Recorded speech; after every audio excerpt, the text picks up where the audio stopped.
We're here today with the head football coach of the Greyhounds of UIndy, University of Indianapolis, with Chris Keevers. And Chris, appreciate your time. You came at football a little different. You started out in junior college. Yeah, I grew up on the east side of Indianapolis, and really didn't understand the importance of education, but I like to play football. So I got better in high school, and I got better in my academics got better, but I needed to go to junior college. I wasn't quite prepared to go to college. So then went to Purdue, played at Purdue, and then I got a master's at Purdue. So I picked it up. It just took me a while. You're understating what you did at Purdue. Well, I appreciate that. I had a great time there. You played with some key people. Yeah, played with some really good players. A lot of guys played in the NFL. On our defense, there were Bill Gilday, my best friend, and I were the two defensive tackles, but everybody else made money in an NFL or CFL. Then you stayed at Purdue for 2-3 years as an assistant, grad assistant, and finished your degree, and then you got into coaching. Yeah, I went to St. Mary's College of California. I coached at Purdue GA, really liked it. Went out to St. Mary's College of California for 3 years. It was a Division II. Really liked the head coach, liked the kids. I still am friends, and I still communicate with all the guys that I coached there. Liked it out there, and then was fortunate enough in '94 to get the job here, and I've been here ever since. It's my 30th season. Well, this is your family, isn't it, here at UIndy? Yeah, I love this place. I've got two boys here. I got a young man.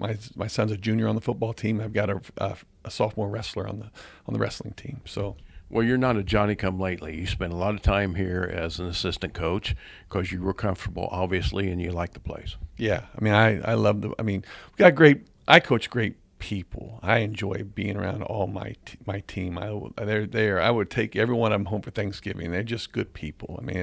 So I'm very fortunate, and we get great support from our administration. We have 9.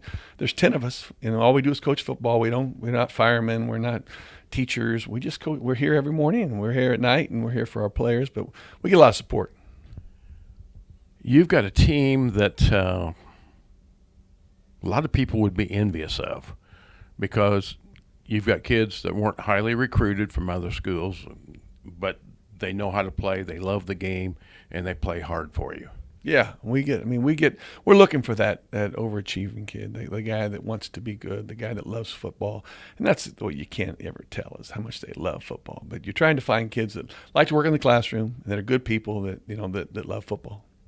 Well, I notice your emphasis is on the classroom first, the person themselves, and then on the team and winning. And how did this philosophy come about, and how do you enforce that when you're trying to recruit someone? We look at their GPA. We're not even going to talk to them if we don't have the GPA we want. And that's the first thing. And the next thing is we get a feel for the kid, and we're going to invest in this young man. So we're going to talk to their coach. We're going to talk to trainers. We're going to talk to teachers. We're going to find out that if this is a person that we want. We're looking for somebody that's going to come to work every day and love going to school and love playing football, and you're trying to find the whole package. And you talk about checking their GPA when they're in high school. Your team has a high GPA. Yeah, we were 3.3 as a whole year, and for 120 players, and that's something I'm very proud of. And every senior graduated, and I think 7 of them had left with master's degrees. So we're doing it the right way and recruiting the right kids, and because of that, it's a really fun job for our staff.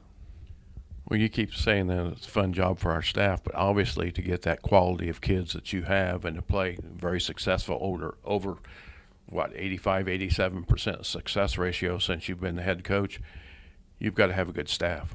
Yeah, we were very fortunate. We're able to go out and get, I know I've been in this area for years, and I go everywhere and recruit, and I meet people, and I'm always looking for young, really quality people, and we've been able to get a hold of some coaches and keep them. And it's fun because we got a bunch of guys like to work, and we're close to it's a very close staff, and spend a lot of time together, and it's fun when you win. exceptional, though, because in the coaching business, it's here today, gone tomorrow, moving on, moving on, moving on. And you've got yourself and your assistants, obviously, who are content and like it here. Yeah, we lost our coordinator last year to Western Michigan. He became the safeties coach. So guys are moving on. We lost Colin Cofer to Indiana State, and Kevin Lynch is the offensive coordinator at Ball State. So guys do move on, but we're able to keep. I always tell people, I know I'm going to be here, but we're able to get quality people, and because I really try to make sure that I treat the staff right too. I mean, the staff leaves here with a great experience also.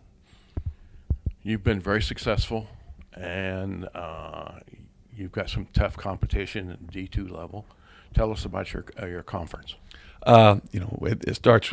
Truman State is dynamite, and they are every year it's a championship game. We play each other, and they've been really good. And they've got 18 to 22, 21 back, and 22. Sorry, 18 to 22, and they're a very good football team. So it's going to be a challenge. We go down there in a couple weeks, and then S&T's looks like, I watch them. They look like they got a very good football team. Quincy's got a very good football team. So there's some teams that we're going to play against that are going to give us. It's going to be a challenge.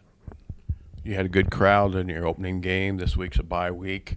Did you come out the first game with some injuries and dings that you need to recoup from, or is it a reevaluation of the players reevaluating themselves and you reevaluating the team?